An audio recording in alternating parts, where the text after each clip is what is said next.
Vamos agora à entrevista do dia com Denise Campos de Toledo. Vamos falar agora sobre os impactos da pandemia nas contas públicas do Estado e as condições para a recuperação da economia.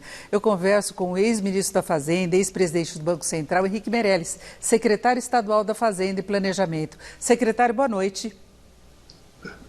Boa noite, Denise, boa noite a todos os telespectadores. É uma satisfação enorme estar falando aqui nesses tempos quentes, no convívio e um pouquinho frio afora. Mas é um momento aí que todos temos que nos comunicar o máximo possível, que é exatamente o que a Denise faz e promove aí através da TV Gazeta. E, secretário, eu queria começar falando sobre as finanças do Estado, exatamente nesse momento que o país vive de pandemia, queda de arrecadação, houve uma ajuda financeira negociada com o governo federal, mas eu queria saber como é que estão as condições hoje, levando-se em conta, inclusive, a necessidade de aumento de despesas, né? O resumo da equação é que houve uma queda de arrecadação de hoje o número estimado para o ano, a maior parte disso já ocorrido, mas ainda demanda um certo tempo até a recuperação deve ser no correr do ano que vem a recuperação ao nível anterior.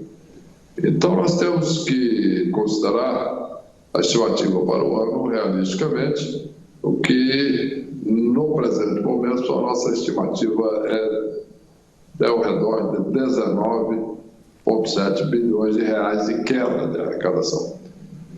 O que significa algo como 11%, um pouquinho acima de 11%, do total de arrecadação previsto para o ano para o Estado de São Paulo. Além disso, existe mais uma queda relacionada à queda do preço do petróleo, que levam à queda dos valores recebidos de royalties pelo Estado de São Paulo. Isso adiciona, nós devemos chegar aí entre 20,3 e 20,5 bilhões de reais. É um déficit sério e não há margem de compressão de despesas, porque nós fizemos uma compressão importante das despesas para financiar os gastos com a pandemia, os gastos de combate ao Covid, leitos, hospitais, etc., além de ter vindo um repasse federal especificamente para isso, em duas partes. Uma parte do projeto de lei, o 103, aprovado pelo Congresso Nacional, de cerca de R$1 bilhão, e mais algo que já era uma decisão do Executivo. Então, essa parte já é equacionada, além do corte de despesas, que gera também o financiamento adicional para a saúde. Com isso, nós tivemos que enfrentar esse problema do déficit, todos os estados trabalhando juntos. Nós conseguimos aprovar no Congresso um repasse do governo federal para os estados, que no caso de São Paulo foi de 6,6 bilhões de reais. Então nós estamos falando aqui de 6,6 versus uma queda de mais, um pouquinho acima de 19,7, prevista para o ano. Portanto, é uma parte menor, um pouco acima de 1/3 do total da queda. Mas a lei, aprovada pelo Congresso, depois de um intenso trabalho de todos os estados, dos seus parlamentares, etc., ela suspende o pagamento da dívida da União e também da dívida com bancos oficiais federais durante o ano 2020. Isso gera um adicional de perto de 13 bilhões, pouco acima aqui, e, em última análise, vai compensar essa perda de arrecadação. Então, nós terminaremos o ano com um orçamento bastante justo, depois de corte de despesas de um lado e aumento de despesas com o Covid, com o combate ao Covid. E levando levando-se em conta esses repasses federais aprovados pelo Congresso Nacional. Em resumo, é uma situação de um equilíbrio bastante rigoroso, mas estamos aí administrando com tranquilidade, não é o caso de outros estados que estão tendo problemas bem mais graves e pedindo ajuda ao governo federal, etc., que não é o caso de São Paulo. Então, em relação ao impacto do Covid nas finanças, em São Paulo é isso. Secretário, eu fiz essa pergunta até para saber dos planos de retomada de investimentos no Estado. Eu sei que há planos também de captação de recursos no exterior, mas é um momento em que se repensa a atividade econômica como um todo. Tem um plano São Paulo, pensando da forma como São Paulo pode reagir. Vai ter participação de recursos públicos? Olha, como eu mostrei, o orçamento está bem justo, não há muito espaço. Nós estamos tomando uma série de medidas para gerar um espaço adicional, visando fazer com que nós possamos ter recursos para investimento.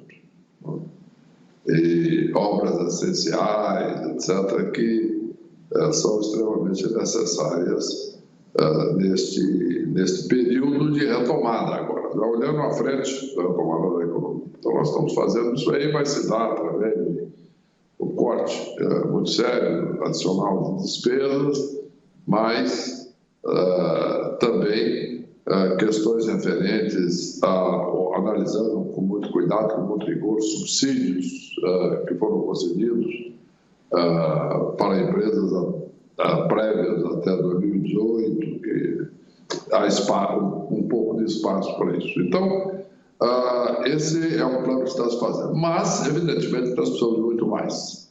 Então, há sim um plano grande de atração de investimentos. Eu tenho já feito vídeos com investidores de todo mundo. A semana que vem, por exemplo, eu já tenho marcado aí uns 4 ou 5 vídeos com grupos grandes de investidores.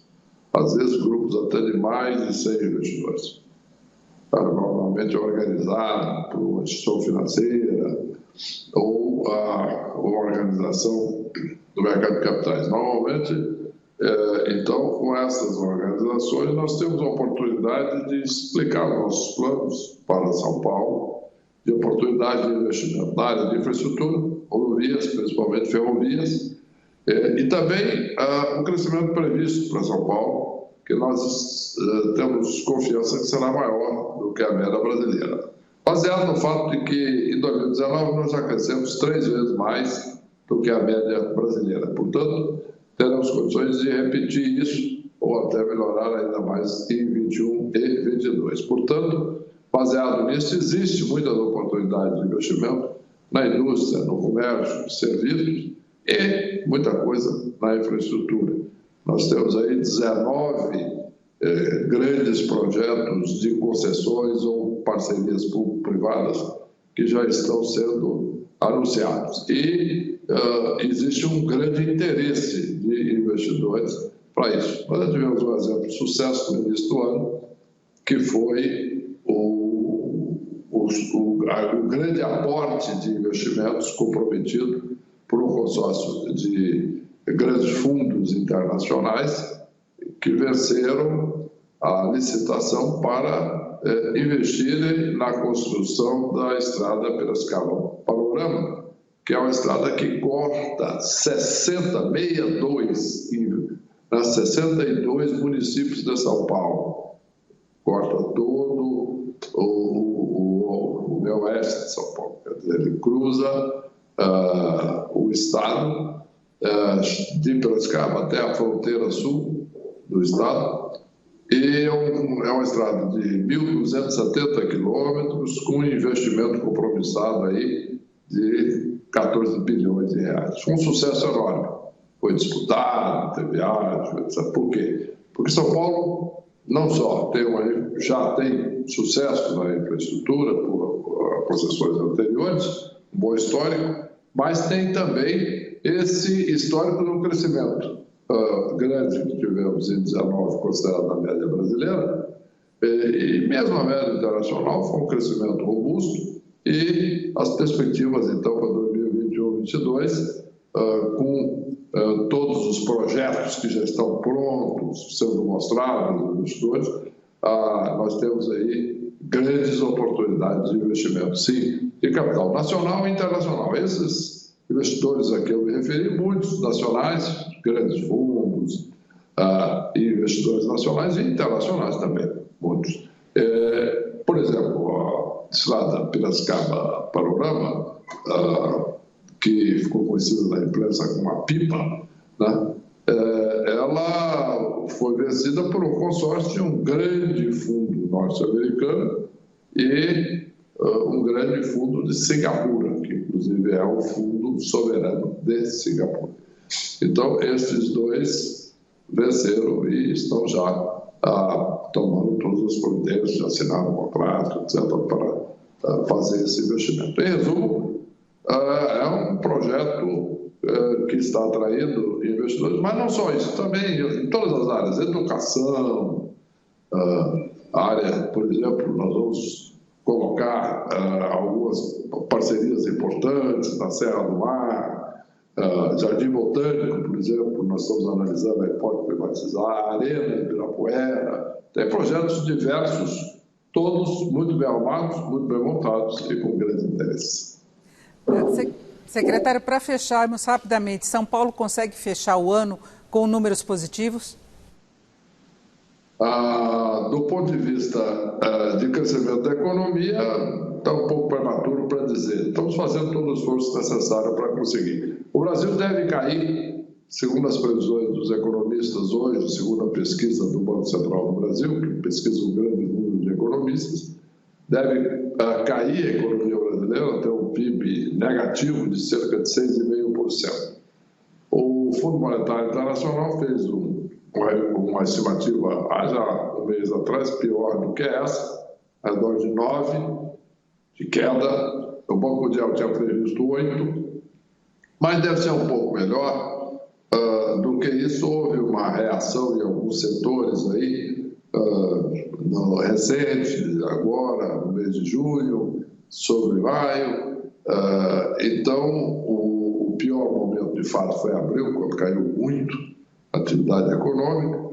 Então, esse número negativo deve estar caindo um pouco. E vamos ver, o nosso objetivo é que São Paulo, pelo menos, consiga equilibrar o que já será uma vitória espetacular.